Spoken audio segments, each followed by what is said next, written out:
Estamos começando o terceiro episódio do podcast da Arte de Produzir e Vender Filmes, que é um ciclo de formação que está oferecendo atividades sobre produção e mercado audiovisual, como cursos gratuitos de formação, assessorias de projetos e uma oficina intensiva de pitching. Antes de apresentar o entrevistado de hoje, vamos aos bastidores que estão por trás dessa programação.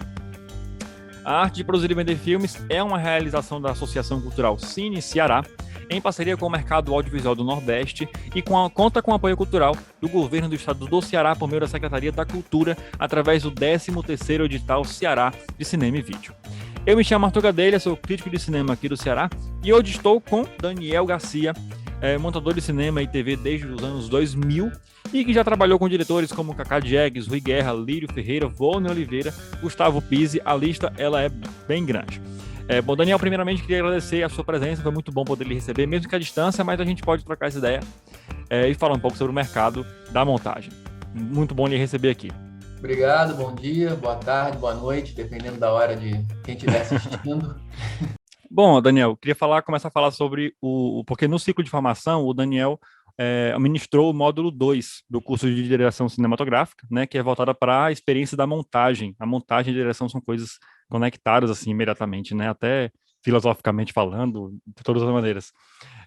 E primeiro minha pergunta, Daniel, é como é que foi você construir assim esse curso, né, esse módulo, assim, a ementa, o seu objetivo, como é que foi botar isso no papel para poder ensinar?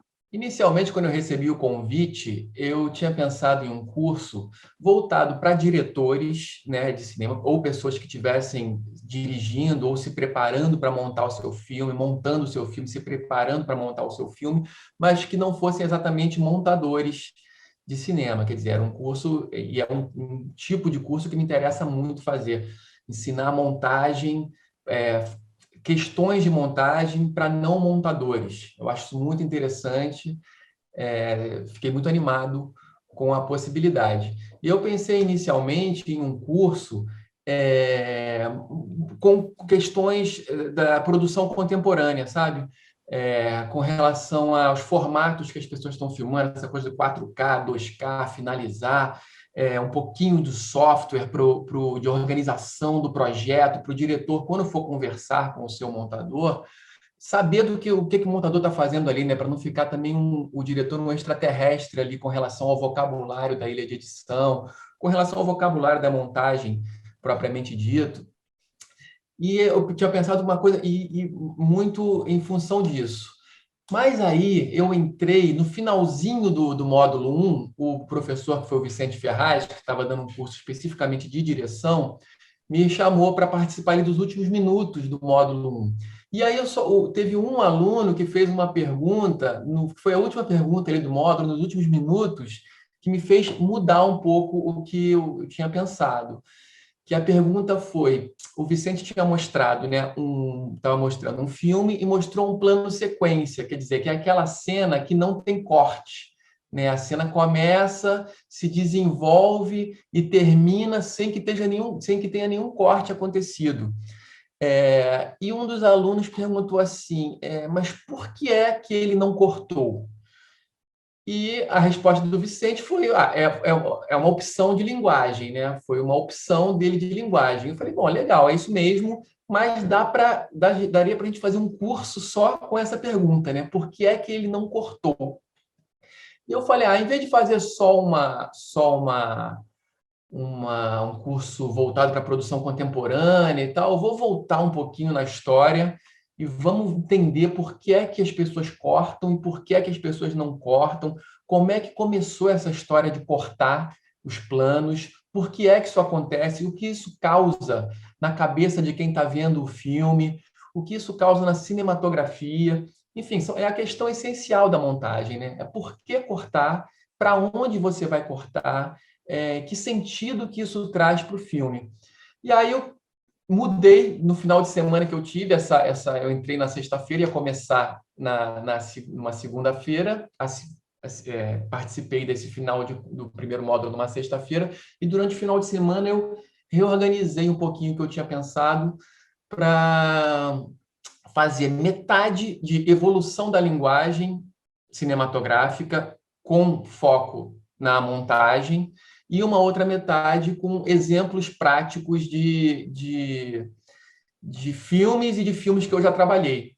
Eu escolhi alguns filmes que eu já trabalhei também, não por questão de egocentrismo nem autopromoção, mas porque eu sei exatamente porque as decisões foram tomadas ali naqueles momentos, né? Quando eu mostrava uma cena para eles, eu falava, a gente poderia ter feito assim, assim, assim. O diretor queria fazer assim, mas eu insisti aqui, ele cedeu e fizemos assim. Ou não, ele não cedeu. Olha só, o diretor fez uma coisa aqui que eu pedi para ele fazer diferente, mas ele insistiu e acabou ficando do jeito dele. E aí eu gostei ou não gostei, mas, enfim, mostrar muitas questões práticas junto com a questão do desenvolvimento da linguagem mesmo, que é uma coisa muito importante, muito legal de se estudar, eu gosto muito. Não, com certeza. Assim, você falou da experiência do plano sequência, né? Eu lembrei o Belatar, o diretor, que é conhecido por não gostar de cortar, né? Ele vai filmando e vai filmando, e aí tem uma fala dele que ele diz assim: olha, eu sei que o cinema contemporâneo está muito interessado em picotar, em contar, em narrar uma história, mas eu estou mais interessado no mundo. Eu acho interessante porque de diretor para diretor vai mudar, né? Essa percepção do que cortar, do que não cortar, e a montagem tem essa dimensão imediata, né? Eu dei dois exemplos práticos, né? Do Orson Welles, que foi um grande criador de planos e sequências, e é curioso porque o André Bazin, né, que foi um crítico de cinema, escreveu um livro sobre o Orson Welles, e o André Bazin faz algumas especulações sobre o porquê do Orson Welles gostar do plano sequência. E ele fala umas coisas interessantes, assim, né, da questão do Orson Welles ser um ator, é uma pessoa que veio do teatro, né? Então ele tem a confiança no ator, né, de deixar o plano para o ator, que aquilo aumenta o realismo. Vai no sentido disso que você estava falando, né, da realidade. O plano sequência ele traz um pouco mais de realidade. A montagem, quando você faz o corte, por mais que esse corte seja invisível, e é isso que muitas vezes tenta se fazer, né, um corte invisível, isto é, um corte que o espectador não perceba o corte, inevitavelmente você tem uma quebra da realidade, inevitavelmente você tem um corte, inevitavelmente você tem um truque. Por mais naturalista que você consiga fazer isso parecer, por mais invisível que você consiga fazer, tem o truque ali. E quando você não corta, você fica ali realmente, você dá o plano para o ator, você tem alguma sensação ali diferente da sensação do corte. Agora, o Orson Welles diz que o que limitava ele para fazer o plano sequência, que ele gostava muito, filmar em plano sequências, é o custo e a equipe, que é muito mais caro e você precisa de uma equipe muito mais especializada para fazer o plano sequência do que para fazer os planinhos decupados. Isso é, fazer um planinho para cada ação, né, da sequência e cortando e montando depois na ilha de edição. O plano sequência, segundo o Orson Welles, você precisa de uma equipe muito mais especializada, muito mais preparada, que entenda aquilo, porque realmente, né, você precisa, em geral, de movimento de câmera, você precisa de marcação dos atores, você precisa de foco de um foquista muito bom, você precisa de muita gente, figurante, quando for o caso, né? Um aparato ali técnico, tecnológico e humano que para fazer o plano sequência. É uma visão muito legal, assim. Eu lembrei agora de uma outra situação, que foi quando o Daniel Rezende falou sobre a experiência dele de editar o filme do Terrence Malick, né, o A Árvore da Vida. Árvore da E Vida. aí ele disse, olha, eu montei aqui, na hora que eu mostrei para ele, ele falou, olha, ok, mas eu quero que você me mostre algo que você não faria. E eu fiquei, Eu gente, lembro disso. pois Eu é, li né, essa interessante. entrevista, adorei, É muito adorei legal isso. pensar nisso, né? Porque, assim, existem diretores que têm uma visão, assim, tão deles, que é muito comum que até que diretores assumam a própria montagem, assim. Mas tu acha que isso é uma realidade aqui no Brasil? Ou tu acha que aqui no Brasil é particionado, assim? O diretor geralmente não é o montador? Como é Não, que tu... existe. O Brasil tem uma tradição de cinema de autor, né, que começou com o cinema novo. Sim. Então a gente tem os diretores participando ativamente da montagem, mas é claro que depende do projeto, né? Eu já editei novela da Record e o diretor aparece raramente na ilha de edição. Aparece só nas cenas mais específicas, quando ele quer dar um toque específico sobre alguma coisa, ele vai lá e aparece e tal. Mas são oito editores de uma novela, nessa que eu trabalhei, né? Eram 8 editores e mais um editor-chefe, que aí você ia montando as cenas e passando. Agora você tem um cinema mais autoral. Eu, na minha carreira, acabei trabalhando indo mais para o lado do cinema mais autoral. Então, trabalhei com diretores como o Rui Guerra, que fica o tempo todo na ilha de edição. Cacá Diegues não fica o tempo todo na ilha, mas chega com as anotações muito precisas. Ele gosta de ver no final do dia, uma vez a cada 2 dias. Aí pega, assiste tudo, faz as anotações e vai para a ilha de edição já com as anotações certinhas. Lírio Ferreira passa o tempo todo na ilha de edição. Vônei Oliveira não passa tanto tempo. Enfim, isso varia muito.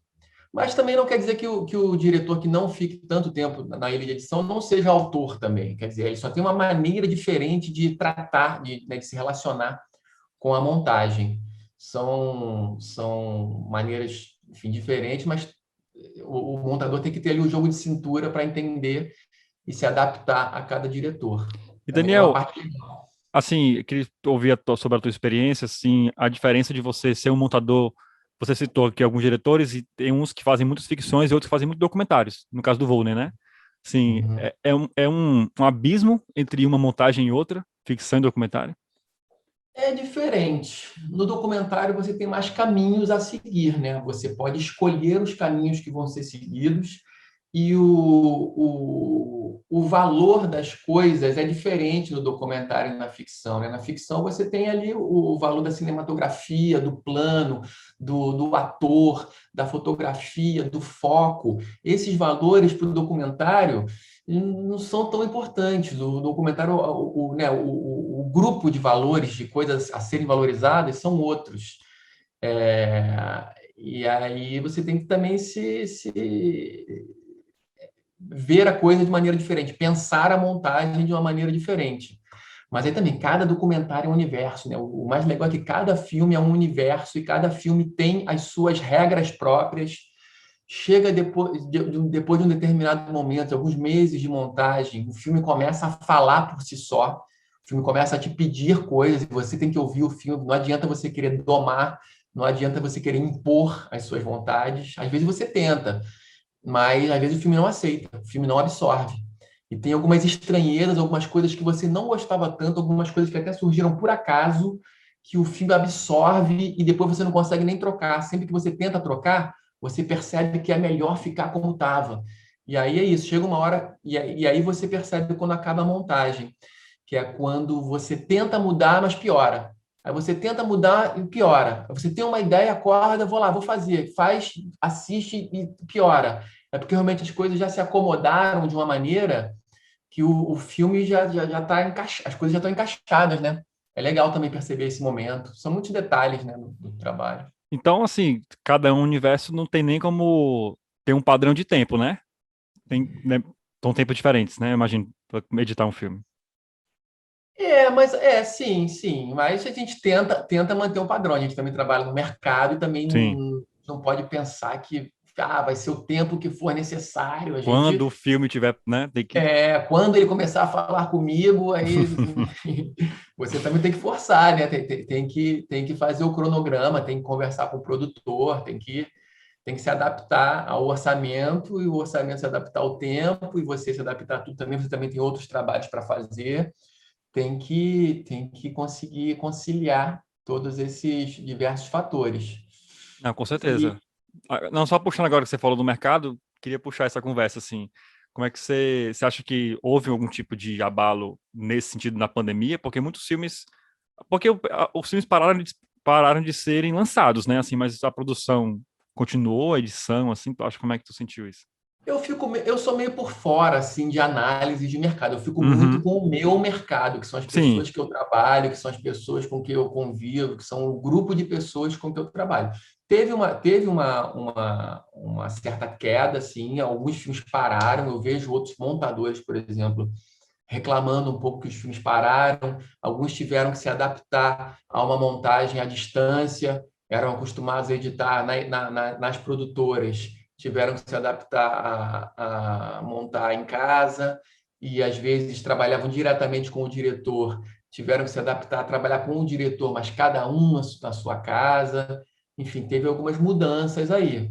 Eu senti um pouco, mas também, enfim, estou conseguindo trabalhar também, estou conseguindo fazer as minhas coisas, estou produzindo. Mas, claro que o cinema, né, a atividade audiovisual, ela precisa da rua, né? Ela precisa do espaço, ela precisa do... E no caso do Brasil também, e da maior parte dos países, você precisa de apoio de Estado, né? Você precisa de apoio de governo para dar um suporte. Também teve uma queda aí nesse suporte nos últimos anos. Mas, enfim, as pessoas estão trabalhando também, estão se virando, né? Você citou aí da questão da distância, né? Assim, e a sua experiência porque a sua aula do seu módulo foi um módulo teórico, né? Assim, e como Uhum. é que você sentiu essa experiência online?